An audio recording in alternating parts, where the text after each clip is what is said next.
and welcome to Norwood News. Today is Friday, March 4th, and I'm your host, Kristen McDonald. It is great to have you with us as we end another week here in Norwood. Last weekend, the Skating Club of Boston hosted a celebration on ice for the residents of Norwood. Figure skaters and synchronized skating teams took to the ice and put on an amazing show to celebrate Norwood's 150th birthday. Erin Crowley has the story. On Saturday, the Skating Club of Boston hosted a celebration on ice. Residents packed the Tenley E. Albright Performance Center to celebrate Norwood's 150th birthday. I think about how amazing Norwood is and what we've created, since it was just a part of Dedham, and they created a little bit of part of Dedham, which my nana's from, and then turned that into a new town. Club skaters demonstrated captivating performances. Disciplines of singles, pairs, team sports, and ice dance charm the audience. Skating Club of Boston Executive Director Doug Zegheib is proud to have become such an important part of the Norwood community since coming to University Ave in 2020. It's been great working with the town. I've said this before, through the permitting process, through John Carroll, even before the permitting process, encouraging us to move here, calling me weekly. I kid you not. Every Friday I got a call from John Carroll. What can we do? What are you doing? How can we help? Where else are you looking? No, you want to come to Norwood. And John really understood who the club was, what our brand was, and what we were doing. And Norwood was really the only town that we spoke to, and we spoke to dozens of towns, that understood the Skating Club of Boston. So he really helped make the decision quite easy. And then again, through the whole process and the development process and the permitting process, every single one in the Norwood town leadership was really helpful in educating us, holding our hands how to do this. Because we're not developers, we run figure skating rinks. While we celebrate Norwood's 150th, others are already planning the next anniversary. I don't know. Maybe more figure skating, maybe something with flying cars. I genuinely don't know. To watch the full show, tune into Norwood Community Media's community channel or watch it on video on demand. Monday, officers and detectives of the Norwood Police Department made a significant drug arrest on Follen Ave. For more information of the arrest, we go to Chief Brooks. On Monday, Norwood Police detectives and detectives of the NORPAC Task Force executed a search warrant at the building behind me. That was at the third floor of 22 Follen Avenue. The case began with information received by Officer Melanie Conlon, who was serving in the detective squad on temporary duty. She conducted an investigation, and as a result of her investigation, the Dedham District Court issued a search warrant allowing the officers and detectives to search for narcotics. So on Monday morning, the officers made a safe and peaceful entry into the premises, encountered the woman who is Michelle Brennick, a 33-year-old woman who lives here with a child, and showed her the search warrant and began their search. They found enough cocaine to support a Tier 2 charge of trafficking in cocaine. They also found Percocet tablets. They found other drugs such as marijuana and some anabolic steroids. She faces charges for those drugs as well as the cocaine trafficking charge. And of course her property backs up here to the Balch Elementary School, so she also faces school zone charges.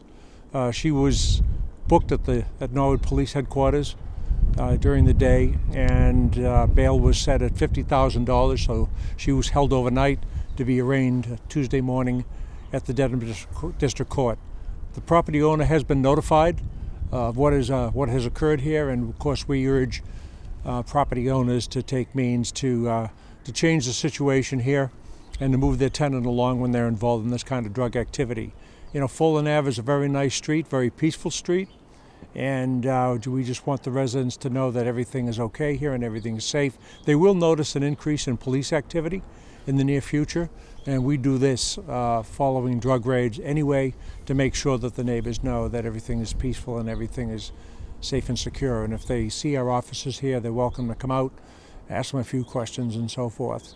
So again, a nice job by Officer Melanie Conlon and South Norwood, and particularly here Follen Ave, very safe and peaceful street, and I think that we have restored that. Thanks, Chief, and all the men and women of the department for keeping the town safe. Stay tuned after this break to learn more about the school's updated mask mandate and this month's Moral Moment.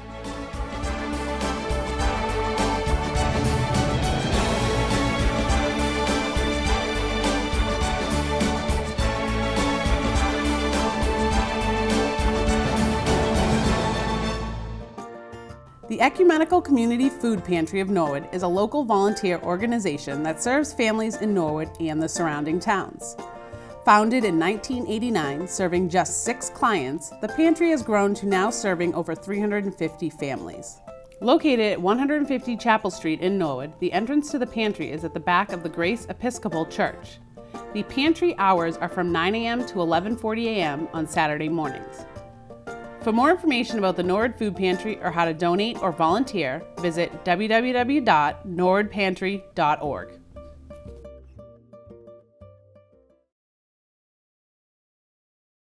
Welcome back. Monday morning, Dr. Hugh Galligan addressed the student body at Norwood High School regarding the updated mask policy in the school district. For the first time since March 12, 2020, masks are now optional for students, teachers, and administration. Dr. Galligan stressed to the school that this is now a personal decision and that decision should be respected.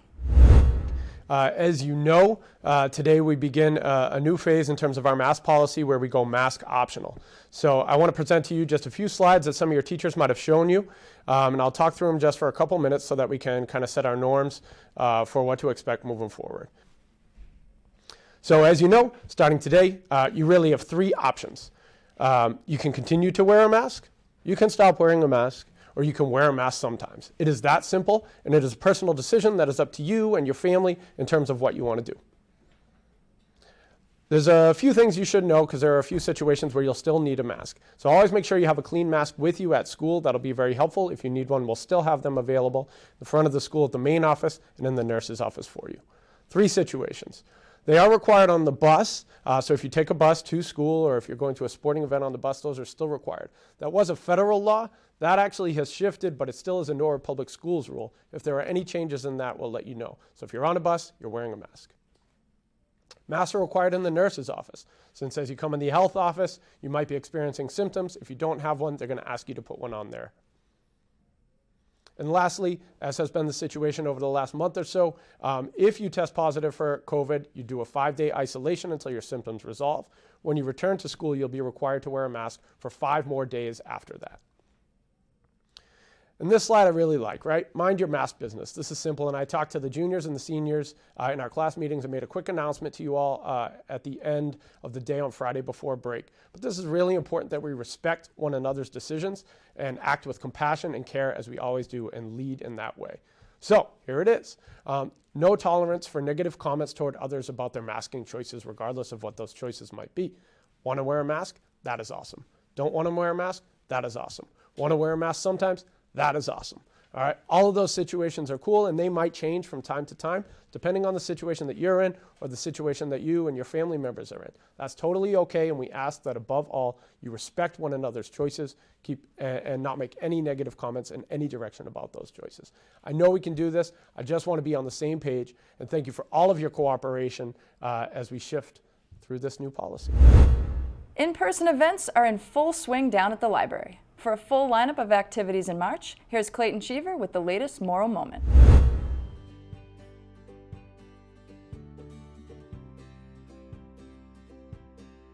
Greetings from the Moore Memorial Library, Norwood's public library for everyone.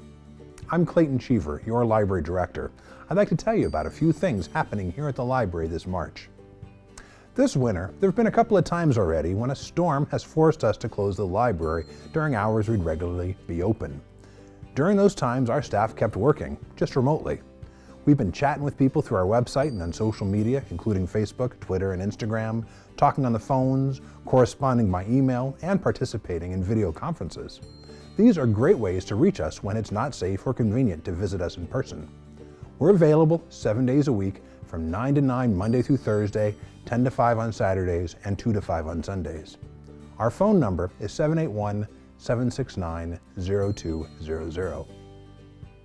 This month, we're starting a fun new story time for babies and toddlers that we've named Wiggle Worms. It's happening on Wednesday mornings starting at 10:30 from March 23rd through May 5th. Our littlest readers can come to this active story time to hear some great stories, sing songs, and move around. While this program doesn't require registrations, families will need to arrive at the library before 10:30 in order to receive a ticket for admittance to the story time.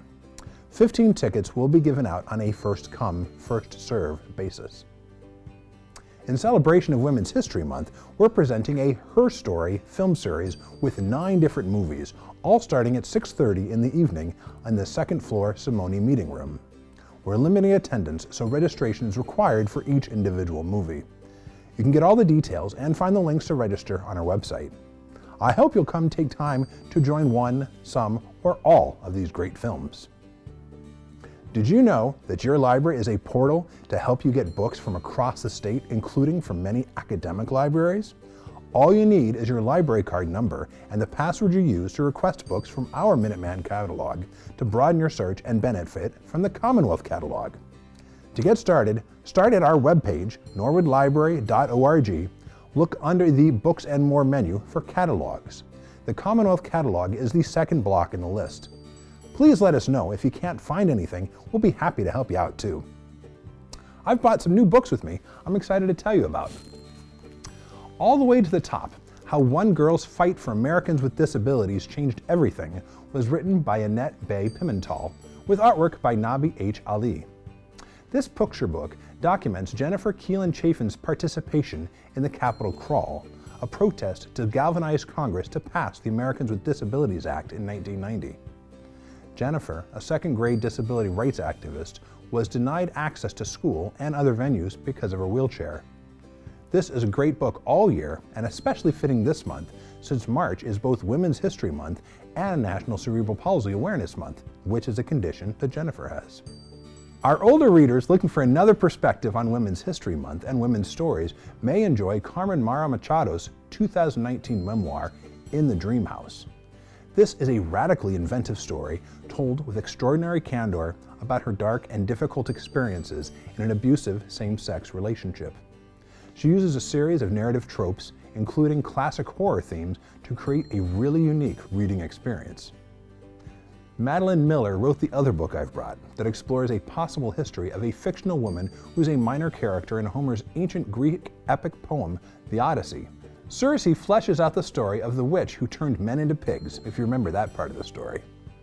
Born of gods but a companion of mortals, Circe stands alone and struggles with everyone, including her own sense of belonging and love. There's one other thing I want to slip in before I go. March is also National Craft Month. We have a whole lot of things that can help you with your craft projects. Today, I've brought this colorful set of 5 embroidery hoops to help remind you to check out our collection and get inspired. This has been a Moral Moment. From everyone here at the library, I wish you and yours a safe and happy March.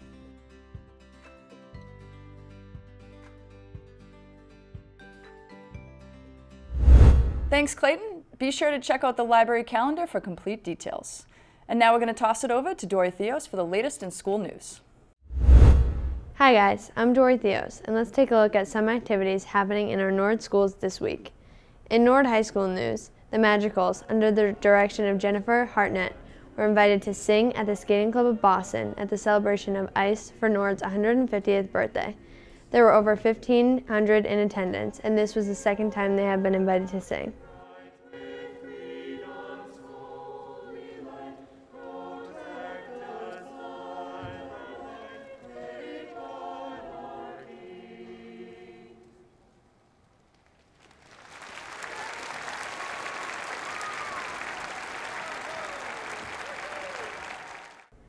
This February, the Coakley Middle School ran an acceleration camp. Students from all 3 grades were invited for 4 days of ELA and math content. Students engaged in project-based learning, working in small groups with teachers. This program is designed to give students a boost in skills in the designated content area. At CMS, they also used it as a way to engage with students and help them feel more connected to school. Students did financial literacy, writing around music trends, math Olympics, and other activities. They had to move to remote learning on Friday, but many students joined online for some fun tech activities. On Friday before vacation, the Balch School held a talent show in the gym and Minute to Win It games in the cafeteria. Individual games were rotated into the cafeteria to watch in person, while the remaining grades watched the activities live using Google Meets and a web camera. Thanks to Laura Moulton, Instructional Technology Specialist, for helping so the entire school could enjoy the program. And thanks to the Balch PTO for sponsoring and helping with the event. Students at the Callahan School decorated the hallways under the guidance of art teacher, Miss Ataya. It is evident from the artwork that art is in everyone's heart. Great job to all the students. These bulletin boards brought smiles to everyone in the school. All kinds of learning at the Cleveland School's Accelerated Academy happened last week. From architectural math arrays and writing trick words in shaving cream, first graders explored animal habitats and enjoyed a live visit from a gecko. Second grade worked on how-tos and faithfully followed steps to make hot chocolate. The first grade at the Oldham School learned about some important presidents in this week in honor of President's Day. One of our favorites was George Washington. They wrote some facts that they learned about his life and had a lot of fun creating their own George Washington. Students in grade 1 and 2 focused on the theme of kindness during Prescott School's Acceleration Academy. Teachers read stories about each kindness, the buddy bench, and those shoes to discuss themes of inclusiveness and kindness. Students created charts where they shared ideas to show kindness to new students. Students worked with Ms. Rathier, Ms. Thornton, and Mr. Orfanos to create a cumulative project of their self-image. They outlined their body, colored it in to look like themselves, and created a brain, heart, and speech bubble. Inside the brain, the students wrote about things they are knowledgeable about. Inside the heart, they wrote about things and people they care about. And inside the speech bubble, they wrote about foods from their culture. At the end of the week, these self-images were displayed in the gym. All of the students went around with sticky notes and read each other's self-image and guessed which of the other students this was. This was a fun final activity for students to promote their unique identity while tying in their language and writing skills. Kindergartners at the Willett School enjoyed a visit from Grooversity, an Afro-Brazilian drumming ensemble that encourages participation through dance. Students jumped and moved to the beat of the percussion instruments, all while learning about the rhythmic patterns and melodies of samba music. This innovation group finds creative ways to help students engage while sharing Portuguese language lyrics and a variety of samba drums. As always, thanks to the wonderful families at the Willett, the PTO is able to bring programs like this to our children. Also funded in part by a grant from the Norwood Cultural Council. The Little Mustangs Preschool Academy celebrated Dr. Seuss's birthday this week. Students enjoyed reading many different books by Dr. Seuss and worked on some fun activities. After reading The Cat in the Hat story, students worked with their fine motor skills by completing the Cat in the Hat alphabet letter matching activity and decorated their hats with red and white stripes. After reading Oh, the Places You'll Go book, preschoolers went for a pretend hot air balloon ride. They had fun decorating their hot air balloons and counting hot air balloons on the TouchView screen. Inspired by the Lorax book, students worked with their hand-eye coordination by stacking up the tallest truffula block trees. They also used pom-pom truffula trees to paint with during art time. Students had so much fun exploring oobleck and the sensory table. They've learned that oobleck is created by mixing cornstarch and water, and that it can be both solid and liquid. Preschoolers worked on their counting skills by counting goldfish and matching them according to their colors based on One Fish, Two Fish book. Followed by the reading of Dr. Seuss's ABCs, students practiced their letter recognition by matching Dr. Seuss alphabet cards. Happy birthday from the Little Mustangs Preschool Academy, Dr. Seuss. Well, that's it for school news. There's something interesting happening in our classrooms and schools every day, and thanks to all the educators who share their news with us. There's a lot happening in high school sports this week, so let's go to Mike Maloof with the latest in sports news. Hello and welcome to the Sports Update. It's tournament time for the Mustangs, and we're going to break down some highlights from the boys basketball game and the boys and girls hockey games. First, the boys hockey team took to the ice in their first round matchup against Westboro. They got out to an early lead when Brian Mateer hit Miles Kidd streaking through the neutral zone. Let's take a listen to that call. Far side there, nice little pass to Mateer. Mateer tries to pick up Kidd on the backside, going around and on the backhand, able to score. What a goal! The captain with a beautiful move, backhand, top corner over Arnold's glove side. Yeah. Then, just 2 minutes later, while the Mustangs were on the power play, Kevin Broderick threw one on net and found its way through to extend the lead to 2. In the second, the Mustangs' forecheck forced a turnover and Connor Lydon made them pay, putting them up 3-0. Westboro would get one back on a breakaway in the third period, but Norwood would just prove to be too much. Sean Dittmeyer would add an empty netter late in the third, and Norwood came away with the 4-1 win. They will take on the winner of Newburyport and Wilmington on Tuesday. Then, it was back to the rink on Thursday for the girls' hockey matchup against Malden Catholic. The Lancers would take the lead in the first on a power play shot from the point that was deflected off Lily Newman's blocker and found the back of the net. It was a back and forth remainder of the first period, which would end with MC hanging on to a 1-0 lead. After a flurry of opportunities, the Mustangs found the back of the net halfway through the second period. Let's take a listen to that call. Now here's Nauman, tries to throw it in front of the net. Oh, There's a chance and it goes in! Oh, Nauman took the shot on net and Cataldo was there to follow it up. And this Norwood crowd loves it as they'll head on over to celebrate. Molly Cataldo, I believe, will get credit with the goal. From that point on, it was all defense and goaltending. Norwood carried most of the play but couldn't capitalize on some good opportunities in the third.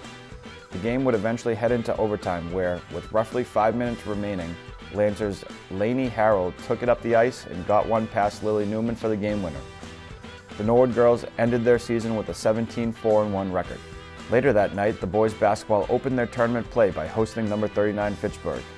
The boys got out early, led by some sharp shooting from TVL Large MVP Noah Bodette. By halftime, the Mustangs were doubling up on Fitchburg by a score of 42-21. It was much of the same in the third, while Norwood's stifling defense was just too much for the Red Raiders. By the end of the third, Bodette led the charge with 35 points himself. In the fourth, Coach McDonald emptied her bench and got some valuable playing experience for the remainder of the team.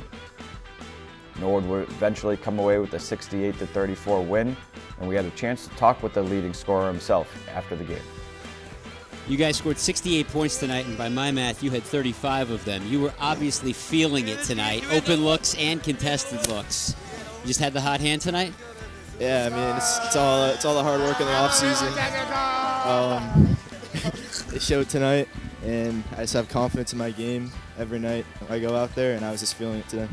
All right, so you get the winner of Salem and Medfield. Medfield we know a whole lot about. You guys have played them twice, you beat them twice this year. Salem may be more of an unknown. Any thoughts on the next game? Yeah, we'll be ready for whatever team, we'll see who wins, and no matter what team it is, we'll be ready for sure. All right. Congratulations on the win, and thanks for joining us for a couple minutes. That's, of course, Captain Noah Bodette, a junior, 35 points tonight in the Mustangs' victory. The Mustangs will play next on Monday and await the winner of Salem and Medfield. Well, that's all for sports this week. Make sure to follow us on social media or watch the Bulletin Board channel for tournament broadcast times. Kristen, back to you. Thanks, Mike. Monday night, the planning board met in the hybrid format at the Senior Center. It was a lengthy meeting that began with a public hearing for a definitive subdivision plan at 76 Prospect Street. Following the public hearing, the board had a discussion regarding the Space Center at 83 Morse Street. The final agenda item of the night was a continued public hearing for a major project special permit and site plan review at 596 Boston Providence Highway. The next planning board meeting will be March 14th. The Board of Selectmen had a packed agenda on Tuesday night. The board had 6 public hearings before moving on to a presentation from the Southeastern Massachusetts Regional Emergency Communication Center, otherwise known as SEMREC. Rob Verdone, Executive Director of SEMREC, gave an in-depth presentation of the facility located in Foxborough. After heavy discussion, the selectmen agreed to go with SEMREC as the town's emergency dispatch center with a 3-to-1 vote. Mr. Plasko recused himself and Mrs. Donahue voted in opposition. The Board of Selectmen will meet again on March 15th. Wednesday night, the Community Preservation Committee met at Town Hall and took up the consideration of FY 2023 CPA application for Riverfront Park project. Following the discussion, the committee heard project updates and set their meeting schedule for the remainder of 2022. The next meeting for the CPC will be March 16th. For complete government coverage, tune into the NCM Government channel or watch on demand at norwoodcommunitymedia.org. Stay tuned after this break for more town news.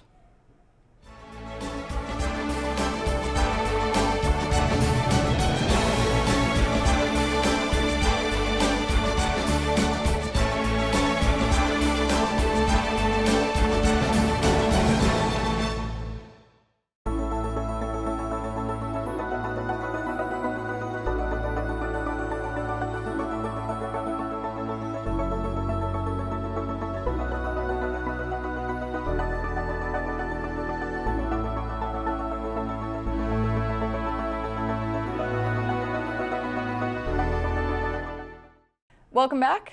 After more than 20 years of serving on the board, the original members of the Friends of the Council on Aging have decided to hand the reins over and enjoy their retirement from the Friends. Kerry McCarthy has more. We are here to celebrate the retirement of the original Friends Board. They started in 2001, and in 2021 they're hanging up their caps. So our Friends of Council on Aging, what the board does is basically raise funds for us. They have raised almost $600,000. They bought the senior center 2 new buses in the past, $25,000 towards our shared garage with you guys, $250,000 just for this building, and lots of stuff in between. Their dedication, they're 100% into this, and they live it every single day, so we'll miss that, but they'll still be here. President Bill McCoy talked about the past 20 years and how he has enjoyed every step of the way. But then when we started this thing in August, we had a meeting in August and we started, it was going pretty good. And of course we had to stop for 9/11, and when we started up again 3 or 4 weeks later, I come home from one of the fundraisers we were doing, and the phone rang, and it was a little girl, and she said, "Mrs. McCoy," and I said, "Yes." And she said, "I want you to do me a favor." And I said, "What's that?" And I said, "Who is it?" She said, "I want you to do me a favor. Open your front door, look down. There's a jar at the bottom of your floor there, and all my pennies, nickels, and dimes and quarters. I want you to have it because I want a nice place for my mother and father to go when they retire." To this day, I have no idea who she is, but God love her. Congratulations to all the friends of the COA that are retiring, and thank you so much for your many years of service and dedication. If you can dodge a wrench, you can dodge a ball. Impact Norwood and the Recreation Department are happy to announce Community Dodgeball is back for the first time since 2019. Program Director Aubrey Seal has all the details. Hey Norwood, Aubrey here from Impact Norwood. I'm really excited to let the community know that our annual Community Games Dodgeball Tournament is back since 2019. This is a great opportunity for youth in the community to be involved in a fun, safe activity on a Saturday night. And we are, of course, looking for wonderful adults from the community to join a team of youth to let children in the community know that we are here and we care about them. The event is taking place next Saturday, March 12th from 5 p.m. to 7 p.m. at the Norwood Civic Center in collaboration with our amazing partners at the Rec Department. If you have any questions, please email me, Aubrey, at acial@norwoodma.gov, or visit the Impact Norwood website for more information and to register at impactnorwood.org. Well, that's all for Norwood News. To stay up to date with Norwood Community Media, follow us on Facebook, Twitter, and Instagram. As always, thank you so much for watching. Have a great weekend.